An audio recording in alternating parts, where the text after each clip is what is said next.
내가 9살 때 집이 너무 가난해서 밥조차 못해 먹었어요. 온 가족이 굶어 죽을 지경이었죠. 아두는 어쩔 수 없이 도시로 일하러 갔어요. 나는 사람 이빨 내냥을 받고 나 자신을 팔았어요. 집을 떠나는 날 눈이 많이 내렸어요. 어머니는 울면서 유일한 혼수품을 한 송이 손꽃을 나에게 주셨어요. 나는 가족들 앞에서 2냥을 받았어요. 남은 1냥을 몰래 우리 엄마에게 주었어요. 아무리 힘들어도 남동생과 여동생을 꼭 살려달라고 당부했죠. 아버지는 현으로 일하러 가셔서 아직 돌아오지 않으셨어요. 엄마는 남동생, 여동생과 함께 눈보라 속에서 저를 배웅했어요. 날씨가 이렇게 추운데 엄마는 옷 한 벌도 입지 못하셨죠. 당나귀 수레가 저를 태우고 점점 멀어져 갔어요. 눈은 점점 더 많이 내렸고 제 시야를 가렸어요. 저와 함께 산 총 12명의 아가씨들, 우리 마을과 이웃 마을 사람들인데 나이도 비슷하고 사람들이 팔아넘긴 거지만 적어도 매일 배부르게 먹을 수 있었고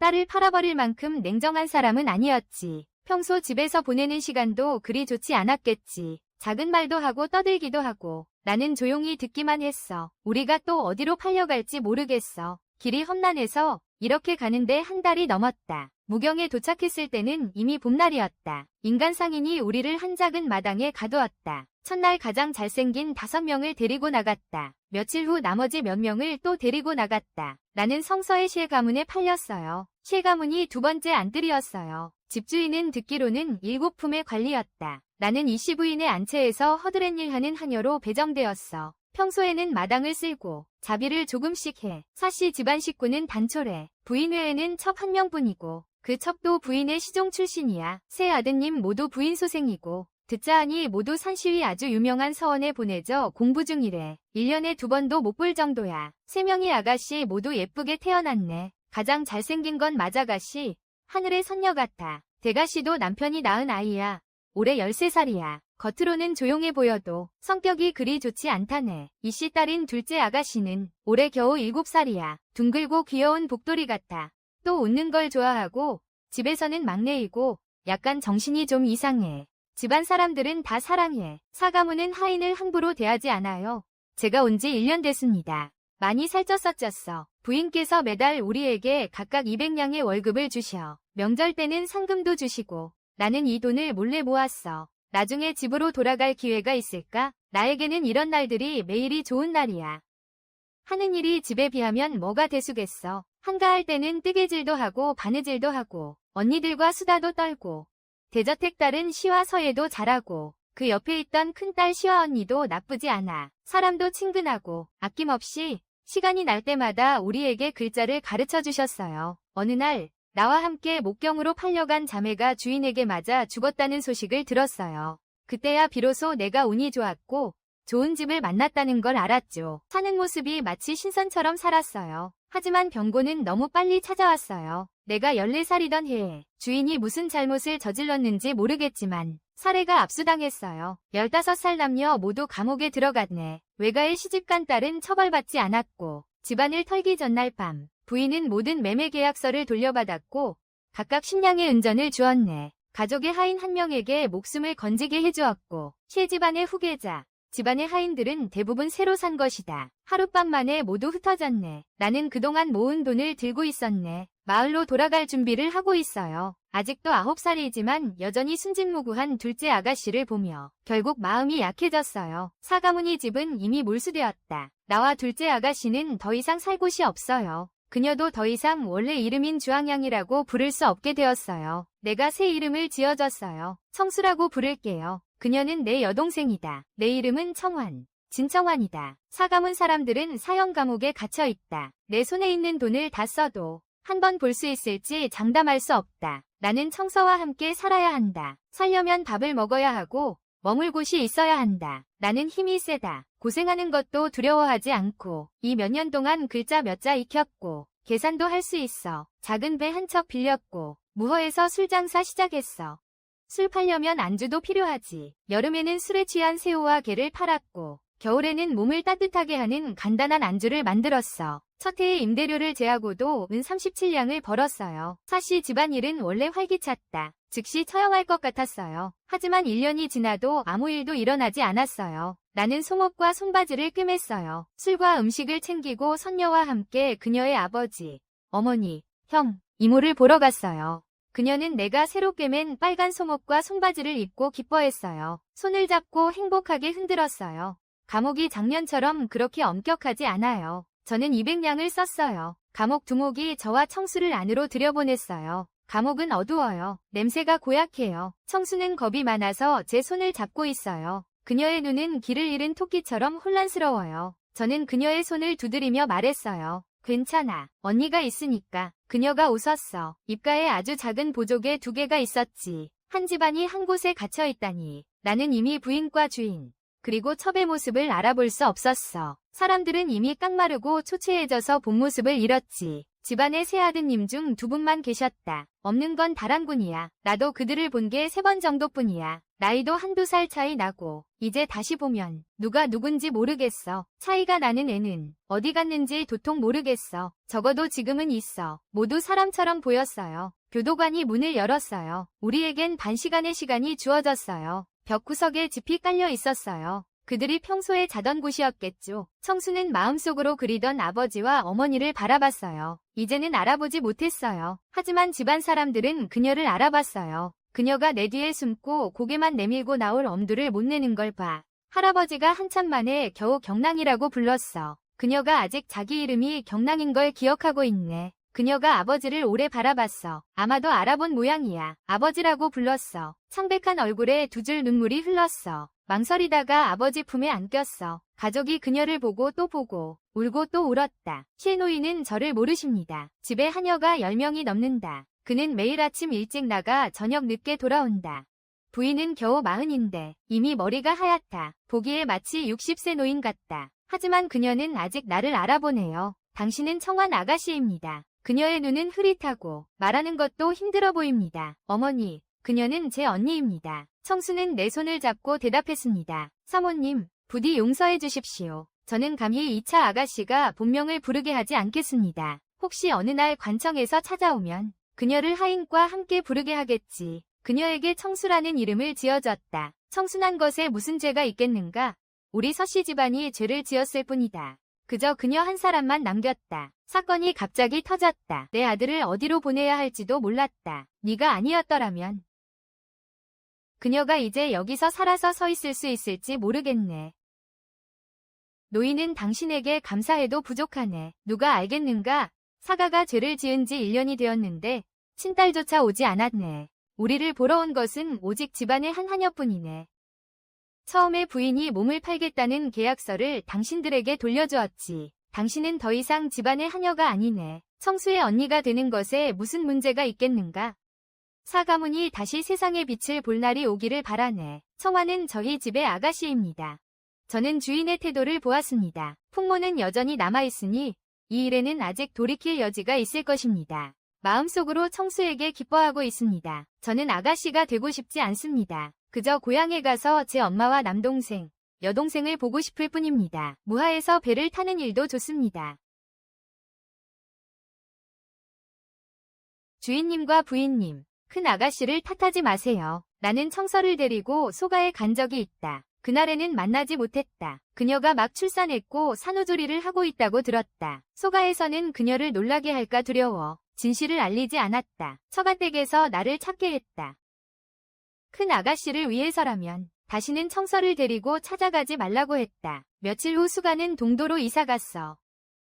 큰아가씨가 너희를 보고 싶어도 산이 높고 물이 멀어. 그녀에게는 아이도 있어.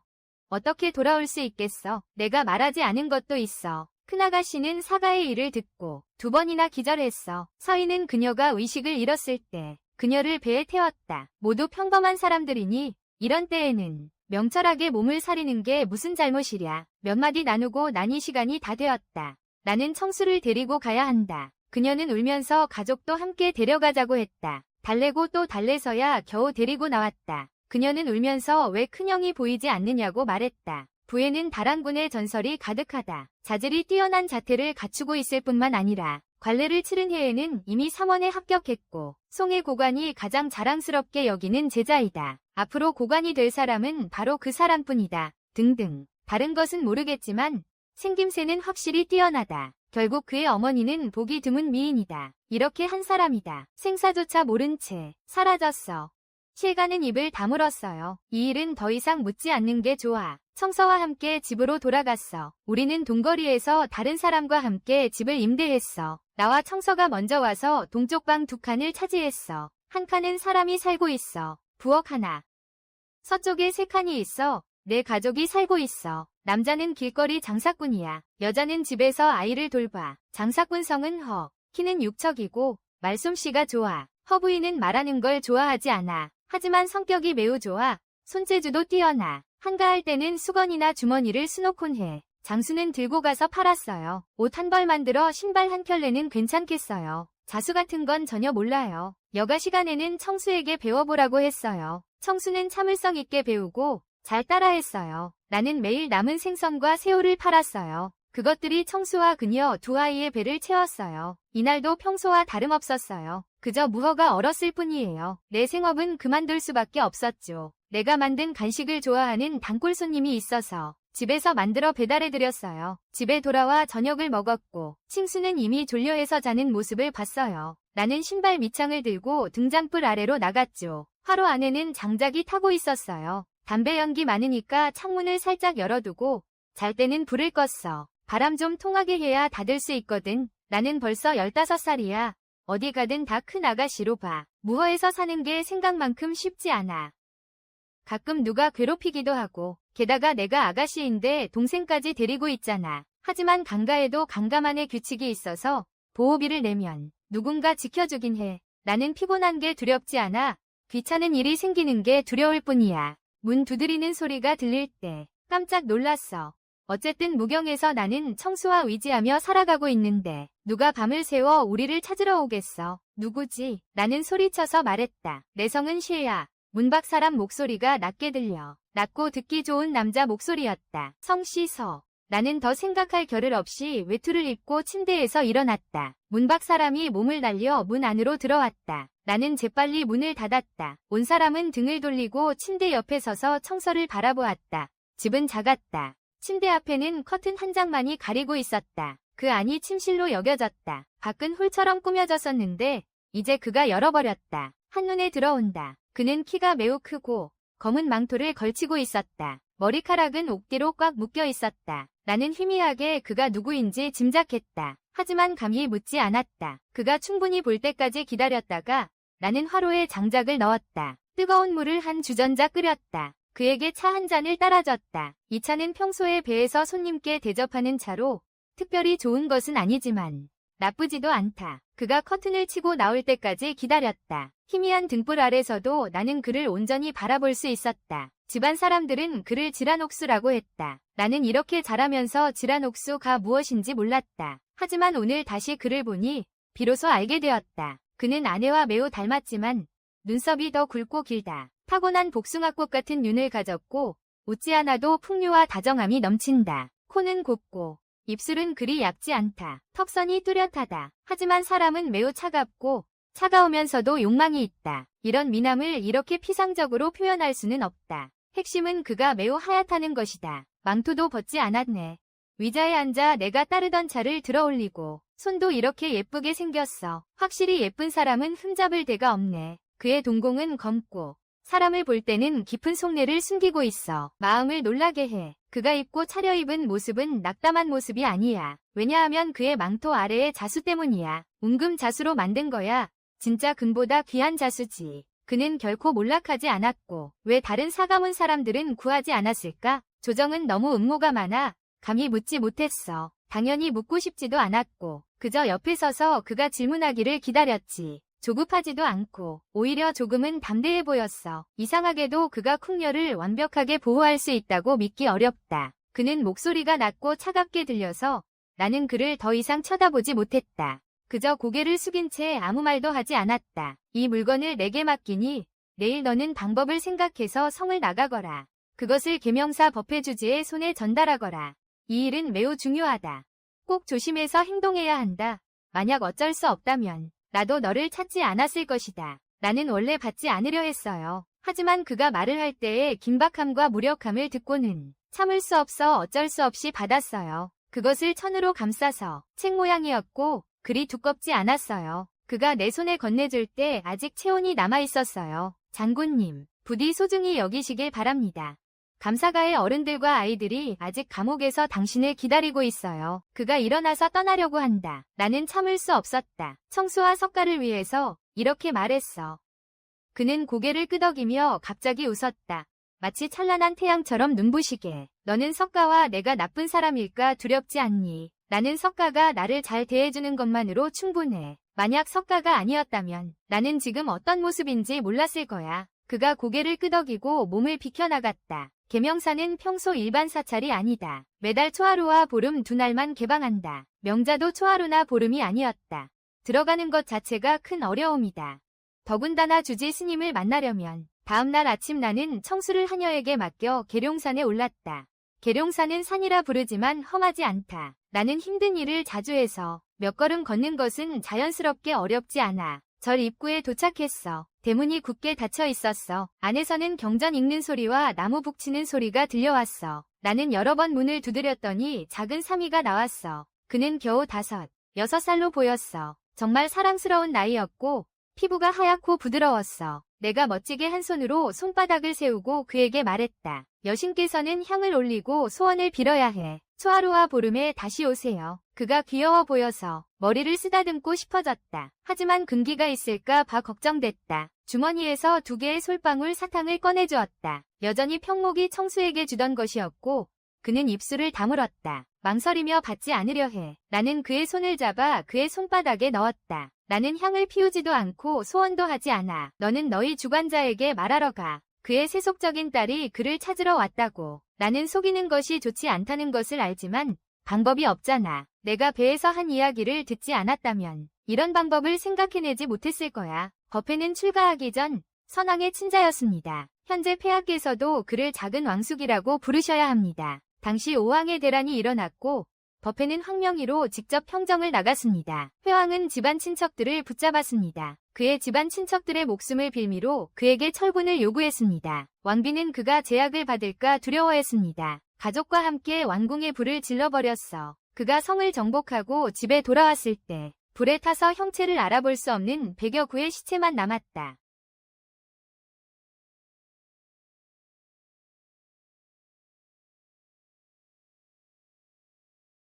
집에서 한 유모가 어린 군주를 데리고 도망쳤다는 소문이 들렸다. 하지만 어디로 도망쳤는지는 알 수 없다. 몇 년간 찾아도 소식이 없자 주지 스님은 마음이 완전히 식었다. 그 군주가 아직 살아있다면 벌써 15, 16살쯤 되었을 것이다. 어린 사미승은 아직 어리니 주지 스님의 과거를 알 리가 없다. 근데 사람 찾으러 들어갔어. 당당하게 왔으니 그렇게 무섭지 않게 됐어. 가짜 공주 행세 같은 건. 그 당시 많은 사람들이 아이를 데리고 왕궁에 찾아갔다고 들었어. 모두 아니었고 목 잘린 사람도 본 적 없고 왕자가 이미 주관하고 있으니 더 이상 살인을 저지르지 않을 거야. 잠시 후 뚱뚱한 승려 한 명이 나왔어. 배가 통통하게 불러있네. 코가 크고 코끝이 붉고 볼에 살이 통통해. 남에게서 태어나면 통통한 살이겠지만 그에게선 오히려 귀엽고 친근하게 보여. 그가 나를 위아래로 쭉 훑어보더니 웃으며 묻길.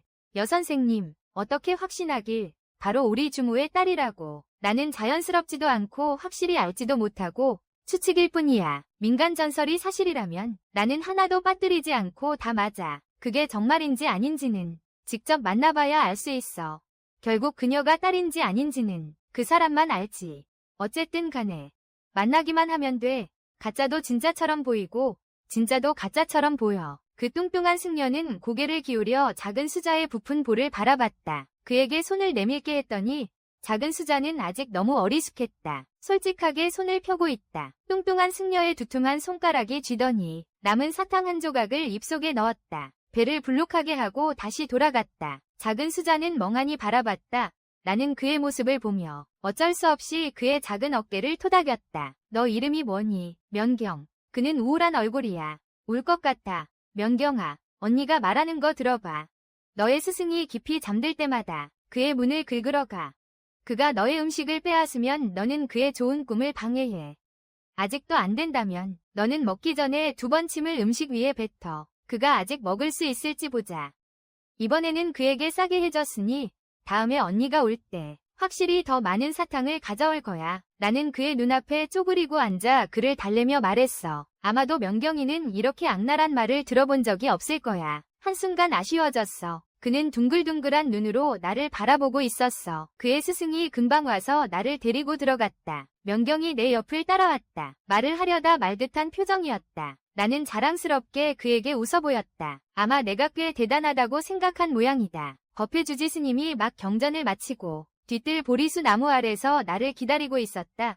겨울 날씨가 추운데 오직 이 나무만은 푸르고 싱싱했다. 그가 만약 대머리이고 가사를 입지 않았다면 누가 그가 승려일 것이라고 생각하겠는가. 결국 너무도 우아하게 생겼고 전장에 나가기도 했지만 몸에는 조금도 피를 흘린 흔적이 없다. 우아하고 지혜로워 보여서 나이도 잘 구별되지 않는다. 모든 사람들이 물러갔다. 그는 나무 아래에 서서 불경을 손에 들고 있는데 멀리서 보면 한 폭의 그림 같다. 여인에게 죄가 있소. 부디 용서해 주시길 바랍니다. 오늘 거짓말도 부득이했소. 몸을 굽혀 사죄의 인사를 드리오. 아마도 실망에 익숙해졌나 봅니다. 그의 표정은 별다른 변화가 없었소. 내 어깨에 짐을 내려 그에게 건네었소. 그는 열어보았지만 한 번만 보고 다시 닫았소. 무슨 죄가 있소? 작은 여인에게 용기와 지혜가 있소. 이제는 드문 일이네요.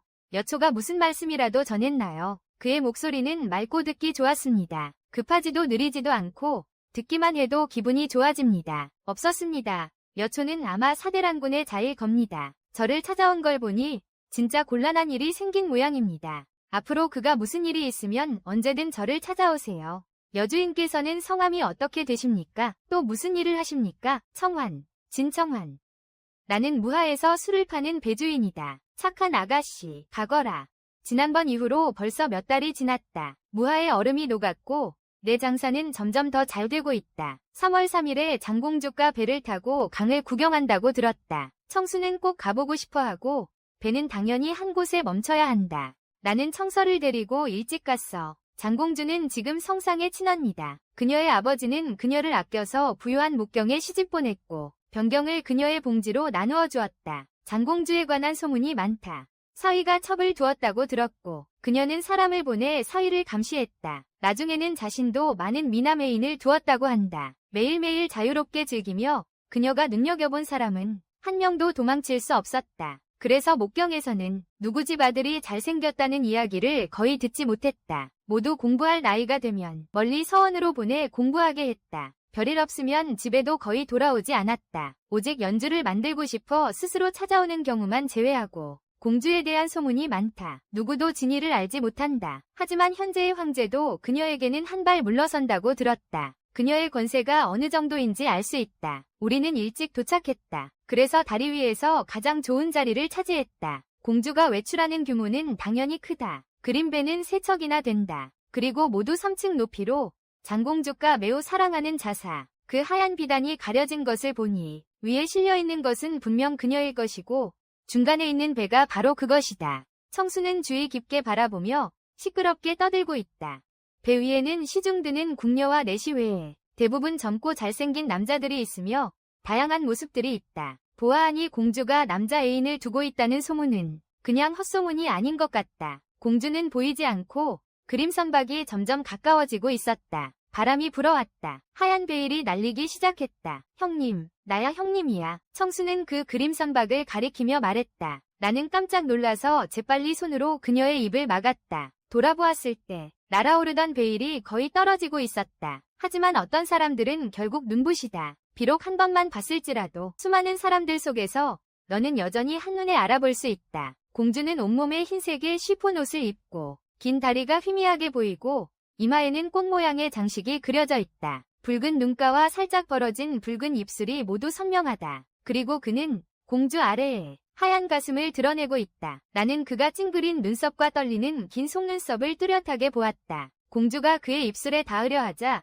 그는 고개를 돌려 피했다. 그 순간 그는 눈을 떴다. 우리는 서로의 눈을 마주쳤다. 시간은 길게도 짧게도 느껴졌다. 길게는 그의 눈에 담긴 수치와 분노를 뚜렷하게 볼 수 있었다. 짧게는 그의 입술 가장자리에 있는 작은 점을 찾지 못했다. 당당한 장원급제인데 장공주에게 굴복해야 했다. 그것은 그를 죽이는 것보다 더 그를 괴롭게 한다. 소위 문인의 기계는 꺾이지 않고 굽히지 않는다. 지금 내가 보는 그는 그날 밤의 그와 전혀 다른 사람이다. 그는 모욕을 참고 짐을 지고 있다. 그는 분명 자신의 목숨보다 더 중요한 일이 있다. 나는 그를 믿는다. 나는 생각한다. 날들은 반복된다. 나는 그와 눈을 맞춘 그 순간을 결코 잊을 수 없다. 청서는 벌써 다 큰 아가씨야. 예전에는 알던 글자들도 거의 잊었어. 처음에는 그녀를 계명사에 보내서 주님께 가르침을 받게 하려고 했어. 근데 숨겨진 사람에게 들킬까봐 걱정됐지. 만약 대란군이 정말로 들키면 그냥 죽는 길뿐일 거야. 장공주는 여자들을 위한 특별한 학교를 세웠어. 나는 청서를 보내었어. 같이 간 사람 중에는 하부인 집의 막내딸도 있었다.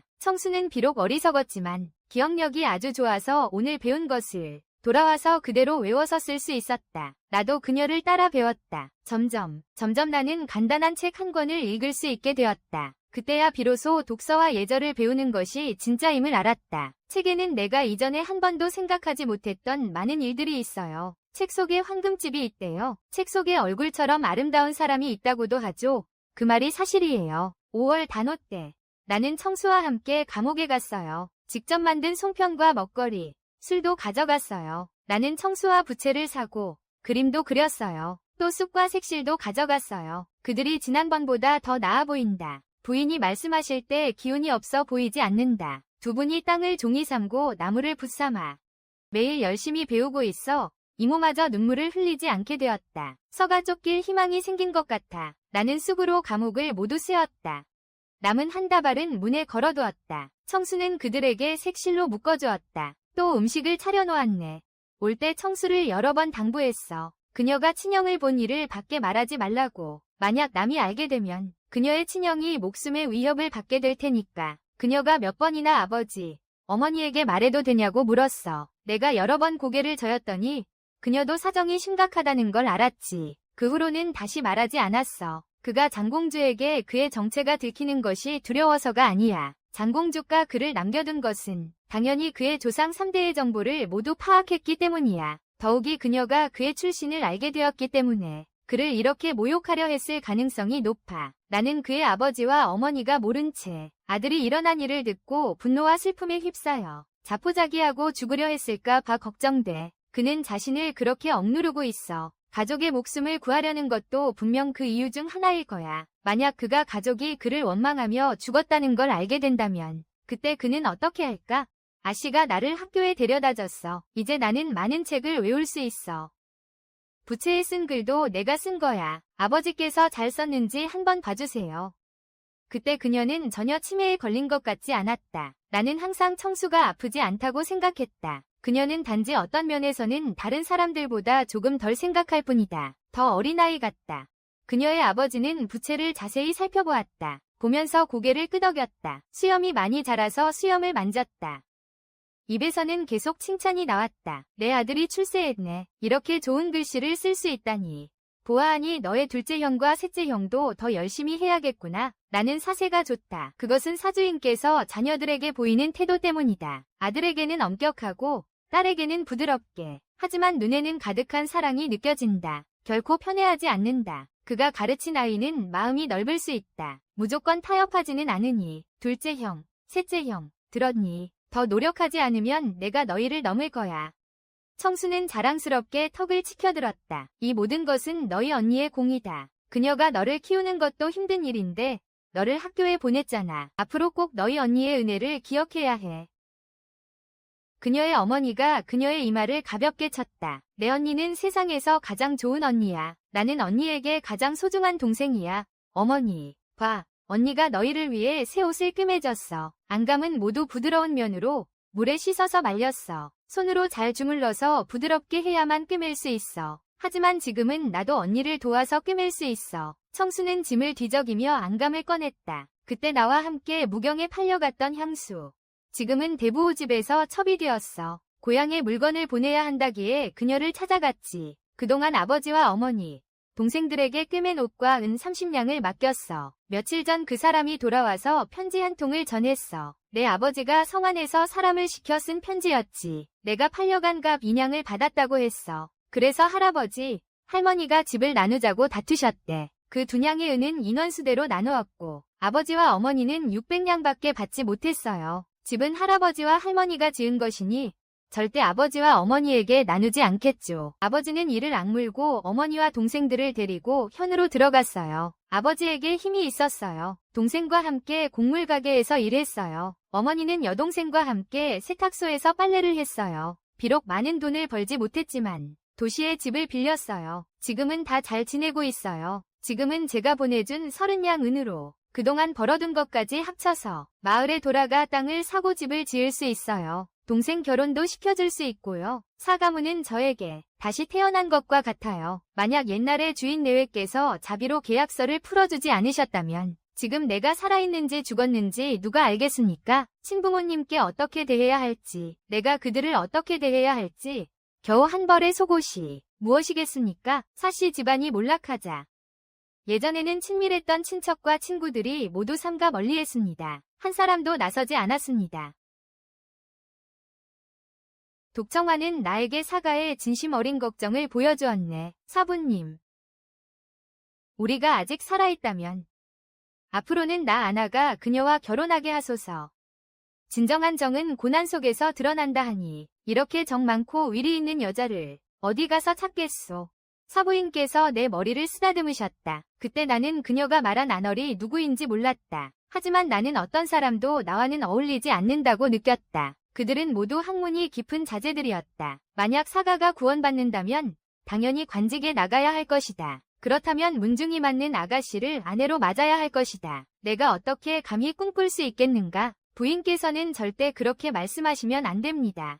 청환이 지금 하고 있는 일은 심지어 주인과 부인께도 미치지 못합니다. 주인님과 부인님이 계약서를 풀지 않았다면 청환은 지금 죽었는지 살았는지 모를 상황이었을 겁니다. 제가 하는 모든 것은 진심에서 우러난 것입니다. 집안의 남자가 이 문을 나서게 되면 앞으로 관직에 나가게 될 것입니다. 그렇다면 어떻게 하여야 하겠습니까?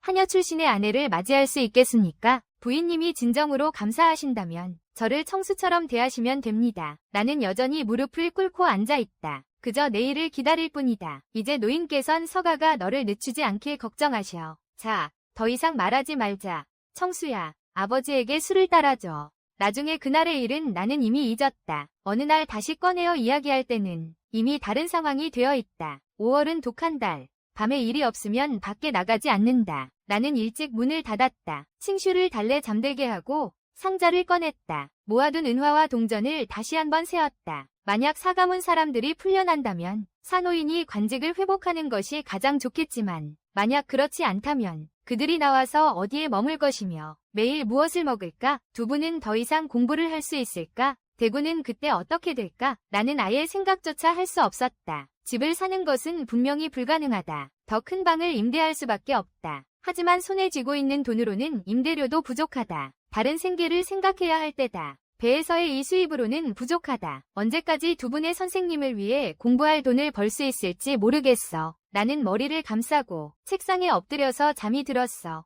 내가 깜짝 놀랐을 때 그가 언제 왔는지 모르겠어. 내 맞은편에 앉아 있었고 팔이 저려서 움직이려니 개미가 쏘는 듯 아프고 간지러웠어. 이빨을 갈며 한참을 버텨서 겨우 괜찮아졌어. 그는 그렇게 조용히 나를 바라보고 있었어. 한마디도 하지 않고 몸에서 독주 냄새가 난다. 아마 술을 많이 마신 듯 눈가가 붉다. 눈에는 물기가 가득하다. 그래서 장공주가 그를 부른 거구나. 마치 사람의 피를 빨아먹는 요괴 같다. 나는 16이다. 결혼하기에 딱 좋은 나이다. 아직 진정한 남자를 본 적이 없다. 처음 보는 게 바로 그와 같은 진품이었어. 얼굴이 붉어지고 심장이 뛰는 건 당연하지. 사실 이 몇 년 동안 내 뻔뻔함은 이미 극에 달했어. 배 위에는 어떤 손님들이 없었겠어. 가끔은 야한 농담을 하는 사람도 있었고 나는 얼굴이 붉어졌다가 결국 듣지 않는 척했지. 그의 뻔뻔한 얼굴 앞에서는 잠시 효과가 없었어. 대란군, 오늘 무슨 일로 오셨습니까? 나는 어색하게 웃었다. 색줄 있니? 하나 매줘. 그는 술에 취한 듯 취하지 않은 듯. 나는 오직 술 취한 사람과는 말이 통하지 않는다는 것만 안다. 그래서 자연스럽게 뭐라고 할 수도 없고 벌써 새벽 몇 시인지도 모르겠네. 단오도 지나갔는데 이렇게 철없게 굴다니. 바느질 바구니에서 한 줄 찾았다. 그가 자기 손목을 뻗으며 기다리고 있는 모습을 보며 나는 그에게 묶어주었다. 그가 팔을 들어보려 했지만 소매가 너무 컸다. 그래서 반쯤 팔이 드러났다. 그 하얗고 선명한 결의 팔 위에는 눈을 뗄 수 없는 상처가 있었다. 나는 놀라서 손으로 입을 가렸다. 내가 소리 낼까 봐 두려웠고 그가 내 모습을 보았지만 아랑곳하지 않고 웃었다. 왜? 무서워. 그가 말하며 갑자기 옷깃을 잡아당겼다. 셔츠가 그의 허리 쪽으로 말려 올라갔다. 몸에는 멀쩡한 살점 하나 없었다. 나는 눈을 크게 뜨고 그 하얀 몸에 난 온갖 상처들을 바라보았다. 갑자기 아픔이 몰려왔고 그때는 어렸기에 내가 왜 이렇게 아픈지조차 몰랐다. 내가 매일 무엇을 하는지 아느냐? 남자가 무엇인지 아느냐?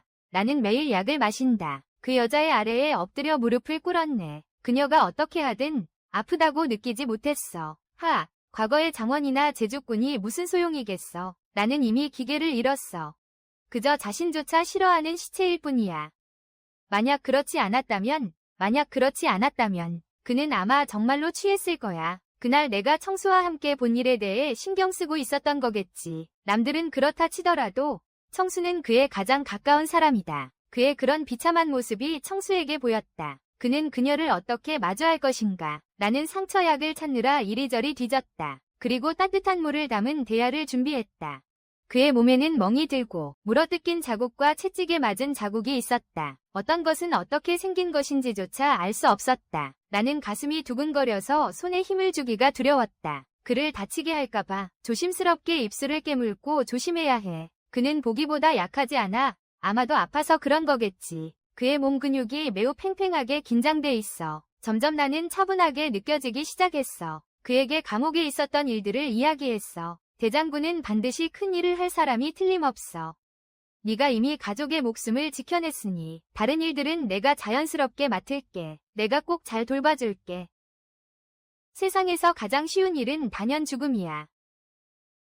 끈 하나, 칼 한 자루, 심지어 혀를 깨물고 자살하는 것도 가능하지. 하지만 살아가는 게 더 용기가 필요해. 남자야, 곱고 정직하며 기계 있고 너그러움이 바로 기계야. 풍파가 몰아쳐도 더욱 매섭고 위협적이 되네. 중압 속에서도 선택과 포기는 기계다. 이미 선택과 포기를 했는데 왜 이렇게 자책하나? 당신을 사랑하는 사람은 절대 버리지 않는다. 아마 이것이 배움의 좋은 점일지도. 나도 적절하고 시기적절한 말을 할 수 있게 되니까. 그는 눈을 감고 의자에 반쯤 기대어 있었다. 마치 잠든 것 같았다. 배 부분이 다른 곳보다 더 심하게 다쳤고 허리가 매우 가늘다. 왜 갑자기 어머니가 하신 말씀이 생각났는지 모르겠어요. 남자는 좀 더 건장해야 좋다고 하셨어요. 허리가 너무 가늘면 아내도 안아줄 수 없다고요. 또 뭐라고 하셨더라?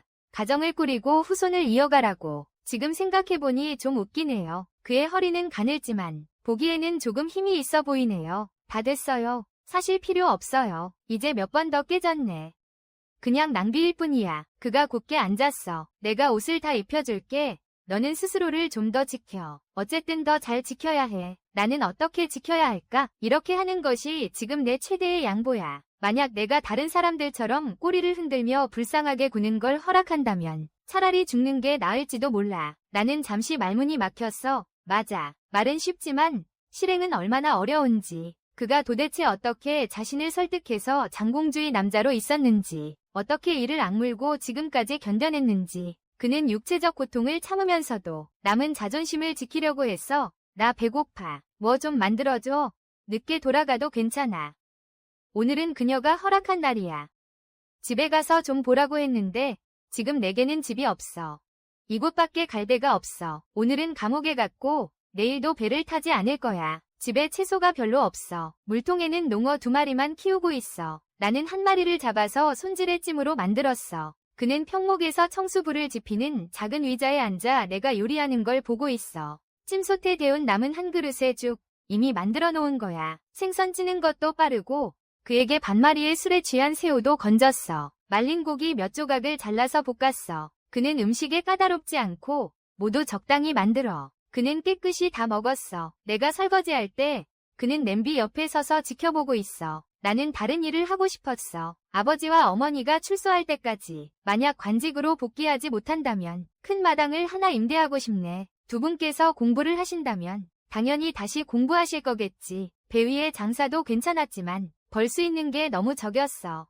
그때는 생계를 유지하기도 어려울까봐. 나머지 일들은 더 상상도 못하겠구먼. 내 생각을 그에게 이야기했더니 그는 눈을 내리깔고 깊은 그림자가 드리워져 있었다. 나를 생각해본 적이 있니? 물론 생각해봤겠지. 물론 생각해봤겠지. 네가 하는 일이 어떤 일인지 나는 모르겠어. 하지만 분명 장공주와는 관계가 있을 것 같아. 왕실의 일은 본래 신비롭지. 그때가 되면 누가 또 확실히 말할 수 있을까? 그저 네가 무사히 빠져나오길 바라는 것. 그게 가장 좋은 일이다. 더 이상은 나는 감히 생각하지 못하겠다. 그가 입꼬리를 살짝 올렸다. 웃는 것 같기도 했지만 웃지 않았지. 무슨 장사를 하려는 거냐. 올해 장사가 잘 됐다. 내 부모님께 드린 30냥과 감옥에 들어가서 해결한 비용, 식비를 제외하고 내게는 아직 60냥과 57개의 큰 돈이 남아있다. 이 돈으로 무경에서 가장 외진 가게를 임대하기도 부족해. 아직 뭘 할지 생각해보지 않았어. 이번에는 배를 타지 않을 거야. 먼저 여기저기 둘러볼게. 더 좋은 생계가 있는지 볼 거야. 돈은 좋은 거야. 돈으로 돈을 버는 건 어렵지 않아. 하지만 사람을 통해 돈을 벌려면 단순히 열심히 한다고 되는 게 아니야. 돈 문제는 내가 방법을 생각해볼게. 절대 안 돼. 만약 네가 은을 가지고 있다면 벌써 가져왔겠지. 왜 지금까지 기다리고 있었겠어? 내 자신만 잘 챙기면 돼. 내가 생각할 시간을 좀 줘. 방법이 있을 거야.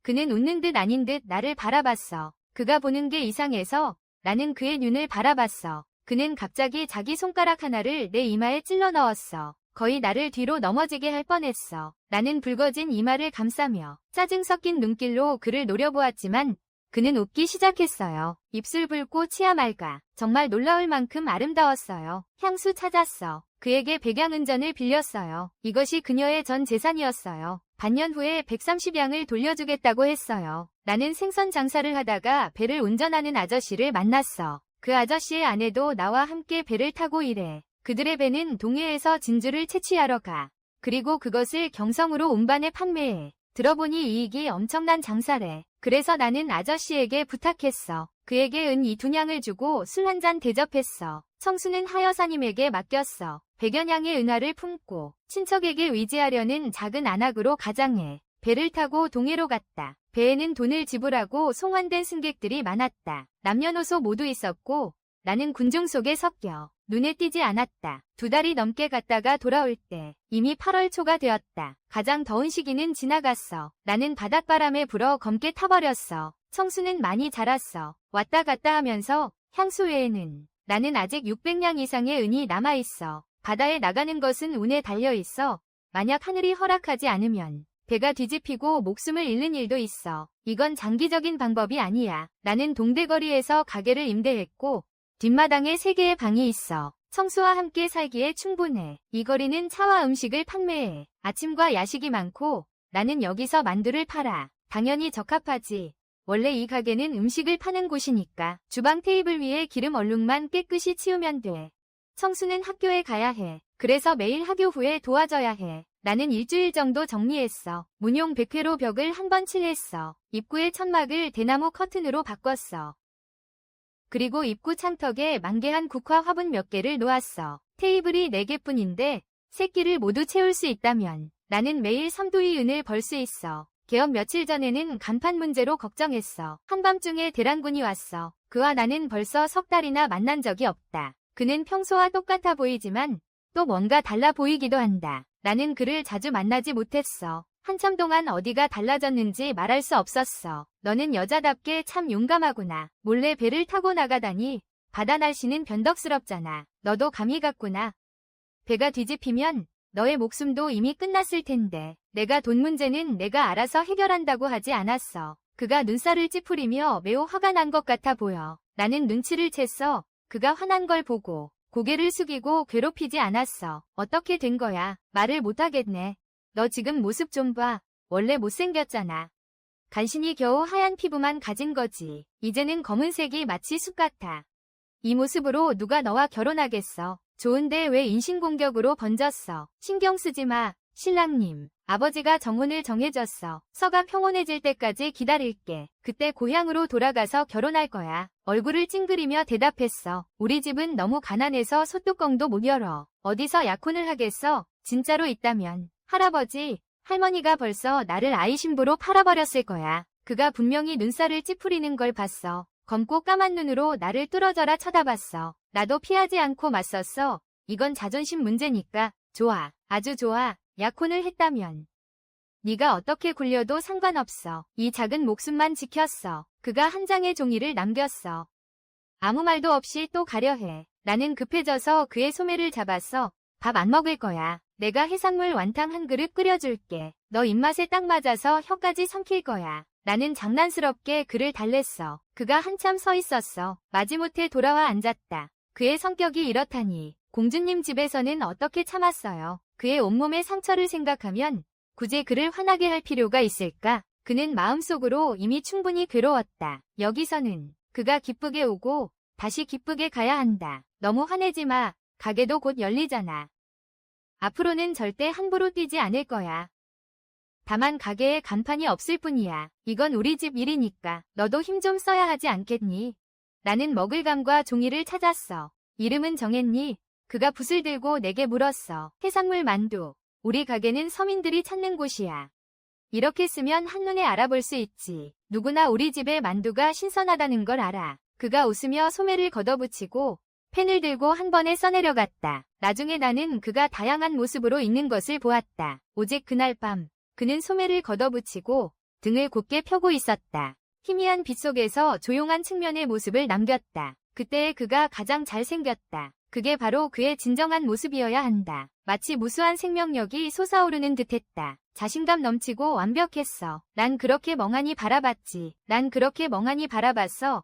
괜찮아. 그가 돌아서서 내게 물었어. 멋져서 나도 멍해졌어. 글도 좋고 사람도 좋아. 모두 너무 멋져서 말이 안 나왔어. 그는 입꼬리를 살짝 올리며 웃었어. 나중에야 알게 됐지. 그의 그도 겨우 22살이었어. 그는 만두 2그릇을 먹었다. 나갈 때 나는 그 은전지폐를 다시 그에게 건넸다. 그가 어디서 얻은 것인지 어디로 돌려보내야 할지. 관계가 어떻든 간에 돈이 관련되면 감정이 그리 순수하지 않게 된다. 그는 결국 그 은전지폐를 가져갔다. 내게 말했지. 네가 남자라면 그렇겠지만 나는 여자라서 아쉽다. 이 정도면 됐어요. 만두집 장사가 점점 좋아지고 있어요. 혼자서 감당이 안 돼서 여성 종업원인 허씨를 고용해서 도와주게 했어요. 연말까지 돈도 벌고. 그래서 마음에 확신이 생겼어요. 날마다 반복하며 제가 20살이 된 해에 장공주가 수도로 돌아갔어요. 잠시 머무른다고 들었어요. 아마도 잠시 후에 돌아오지 않을 거예요. 공주님이 떠났어요. 그도 데려갔는데 사실 그는 자주 오지 않아. 한 달에 한 번, 혹은 몇 달에 한 번 돌아와. 와도 한밤중에 와서 밥 한 그릇 먹을 시간뿐이야. 말도 몇 마디 못하는데 나는 그를 기다리고 그를 그리워해. 미색이 나라를 망친다지만 미색도 사람을 망쳐. 하지만 미인은 그걸 모르는 법이지. 섣달의 성인이 서원을 세웠어. 무슨 서원인지는 모르지만 성인은 도를 믿는다. 매일 연단을 하며 장생을 구하니 세상 사람들은 모두 안다. 그는 소원을 빌었지만 정말 잘 빌었다. 결국 세상을 구하려는 것이었으니 감씨 가족도 그 가운데 있었는데 딸만 있었다. 그해 감기에 걸려서 견디지 못하고 그렇게 세상을 떠났다. 나는 또 한 채의 집을 빌렸는데 모두 6칸이다. 벌써 잘 정리해 놓았어. 이 해는 사실 매우 잘 지냈지만 그가 없어서 아쉬워. 청수는 이제 14살이 소녀가 되었어. 우아하게 자랐어. 진정한 한 송이 꽃이야. 그녀의 병증이 나아진 것 같아. 말과 행동이 분명해. 가끔은 너무 고집을 부리기도 해. 예를 들어 내가 그녀에게 집으로 돌아오라고 하면 끝까지 고집을 부려서 안 가겠다고 해. 누가 뭐라 해도 안 돼. 나는 이미 늙은 처녀야. 하지만 그녀는 이미 자랐어. 매일 가게에서 나와 함께 얼굴을 내밀 수는 없지. 그녀가 이렇게 예쁘게 태어났으니 집에 두고 성격을 기르게 해야 해. 그리고 아버지, 어머니를 따라 검은고, 바둑, 서예 같은 걸 배우게 해야지. 나중에 형님이 돌아오면 분명히 그녀에게 아주 좋은 혼사를 주실 거야. 나는 할 수 없어. 그래서 그녀를 데리고 집으로 돌아가야 했어. 뒷마당은 차라리 허양자 가족에게 줬어. 그들에게 무료로 살게 했어. 가게도 지켜보고 돈도 절약하게 해줬지. 그러니 일석이조였어. 나는 이미 자유로운 몸이야. 솔직히 말하면 실지방과는 이미 관계가 없어. 청수와 같은 곳에 사는 건 괜찮지만 집에 돌아가면 늘 불편한 기분이 들어. 하지만 주인과 부인은 나를 잘 대해줘. 마치 친딸처럼. 청수와 다를 바 없이 두 분 형님이 저를 더욱 공경해 주십니다. 저도 점차 적응하여 그들을 아저씨 아줌마라고 부릅니다. 청수와 함께 두 분 형님을 이형, 삼형이라고 부릅니다. 그가 반년을 떠났습니다. 한마디 소식도 없고 아저씨는 새로운 취미를 찾은 듯합니다. 매일 학당에 가서 반나절 수업을 합니다. 남은 반나절 동안 형님 두 분께 가정교사를 하셨다. 그는 정식 과거 시험에 합격한 출신이다. 청소는 더 이상 학교에 가지 않아도 된다. 매일 어머니와 함께 집에서 글 읽기, 글씨 쓰기, 바느질을 하며 여성 교양을 쌓는다. 또 집안일도 도우며 장을 보고 요리도 한다. 그녀는 이제 어떤 일이든 능숙하게 해낸다. 내가 또 그녀에게 두툼한 혼수도 마련한다면 그녀는 어떤 남자를 찾고 싶지 않겠는가? 높은 집안은 좀 어렵고 평범하고 부유한 집안은 그리 어렵지 않지. 내가 바라는 건 하나뿐이야. 그녀가 사랑하고 지켜줄 사람과 결혼하는 것. 평생 행복하고 걱정 없기를. 어느 날 내가 늦게 집에 돌아오면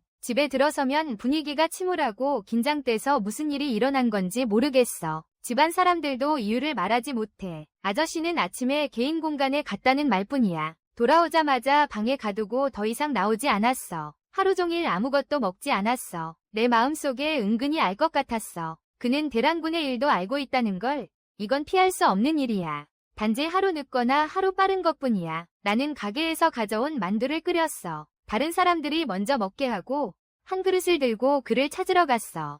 동쪽 방 하나를 서재로 남겨두었어요. 그는 서재에 있었고 내가 몇 번 불러야 그가 대답했어요. 내가 문을 밀고 들어갔죠. 서재에는 불도 켜져 있지 않았어요. 창문으로 들어오는 달빛이 윤곽만 비추고 있었죠. 나는 접시를 탁자 위에 올려놓고 성냥을 찾아 불을 켰어요. 하루 만에 아저씨가 갑자기 많이 늙은 것 같았어요. 원래 희끗희끗한 머리가 더 희게 변한 것 같았다. 그는 허리를 굽히고 등도 구부려 다시는 펴지 못할 것 같았다. 아저씨, 큰아들 소식을 들으셨나요? 나는 그 앞에 그릇을 놓았다. 그리고 젓가락을 건넸다. 그는 손이 떨려 젓가락을 잡지 못했다. 아저씨는 그의 명예가 떨어진 게 싫은 건가? 아니면 그를 안타까워하는 건가? 내 아들은 너무 고통스럽다. 내가 그를 망쳤다. 아저씨는 눈물을 흘리셨다. 그는 명성보다 아이가 더 아프다. 아저씨. 그를 아끼신다면 그에 대한 해가 된다 말은 하지 마세요. 그는 마음이 이미 충분히 아프고 여러분에게 숨기고 있어요. 여러분이 언젠가 알게 되어 그를 원망할까 두려워서예요. 혹은 스스로 자책하고 슬퍼할까 봐요. 그가 그렇게 힘들어도 이를 악물고 견뎌냈다. 우리는 예전처럼 앞으로도 그렇게 해야 한다. 잘 살아가야 한다. 한 가족인데 그 많은 계산을 어떻게 할 수 있겠나? 그는 평소와 다름없이 대해야 한다. 그렇지 않으면 불편하고 힘들 것이다. 나는 수건을 찾았다. 그의 눈물을 닦아주었지만 그는 그런 이름을 지니고 있다. 앞으로 어떻게 아내를 맞이하고 자식을 낳을지. 아저씨, 그는 정말 좋은 남편이에요. 더 좋은 아내가 그를 기다리고 있으니 걱정하지 마세요. 그저 배불리 먹고 건강을 잘 챙기기만 하면 돼요. 건강한 손자를 안을 나를 기다리면서 7월에 가게를 하 부인과 아주머니께 맡기고 향수와 함께 물건을 싣고 마차를 타고 고향에 다녀왔어요. 나는 12살에 집을 떠났고 지금까지 7년이 지났어. 내가 변한 건지 모르겠어. 아니면 집이 변한 건지 매년 돈을 보내오고 있어. 집에는 40마지기 물밭이 있고 큰 기와집도 지었어. 여동생이 시집갔고 남동생도 아내를 맞이했고 할아버지 할머니는 이미 돌아가셨어. 그 삼촌 세 사람도 아내를 맞이했어. 날들은 그럭저럭 지나가고 있어. 집은 나에게 너무 낯설어졌고 가족에게도 나는 낯선 존재가 되어버렸어.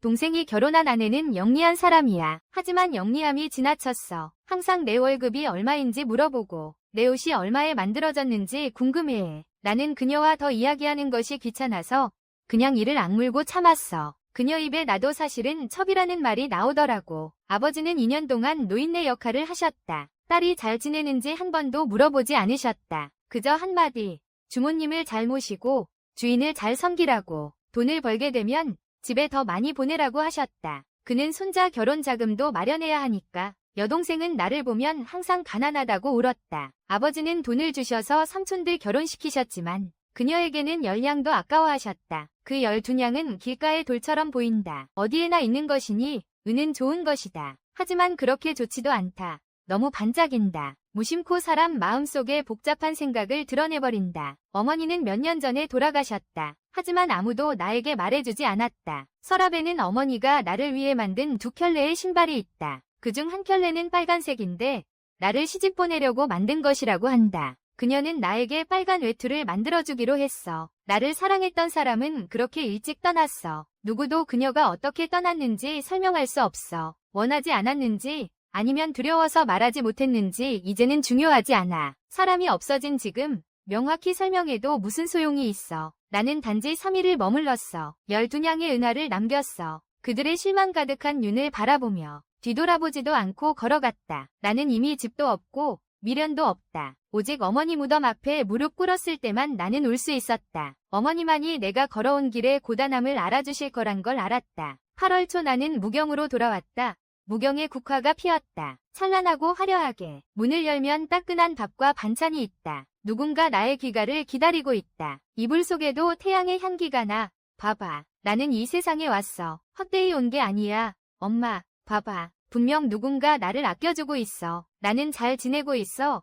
네가 진짜로 알 수 있다면 안심하고 가도 돼. 다음 생에는 새나 물고기가 되어봐. 네가 원한다면 얼마나 멀리든 날 수 있어. 하고 싶은 만큼 마음껏 할 수 있어. 만약 내가 사람으로서 살아야 한다면, 좋은 사람과 결혼할 수 있다면 너는 내 아이가 되어줘. 내가 너가 원하는 모든 것을 너에게 가져다 줄게. 너를 아끼고 사랑할게. 세상에서 가장 행복한 아이가 되게 해줄게. 가을이 지나고 겨울이 오고 헌안에 큰 눈이 내렸다. 수많은 가축과 사람들이 얼어 죽었다는 소문이 들렸다. 성인은 재난구제를 생각하지 않고 도장을 열었어요. 모든 사건에는 기회가 있는데 석 달 금은밤에 장공주가 반란을 일으켰어요. 그 이유는 성인이 어리석은 군주라 황제가 될 자격이 없다는 것이었죠. 그녀는 무후를 본받으려 했어요. 한 시대의 여왕이 되려고.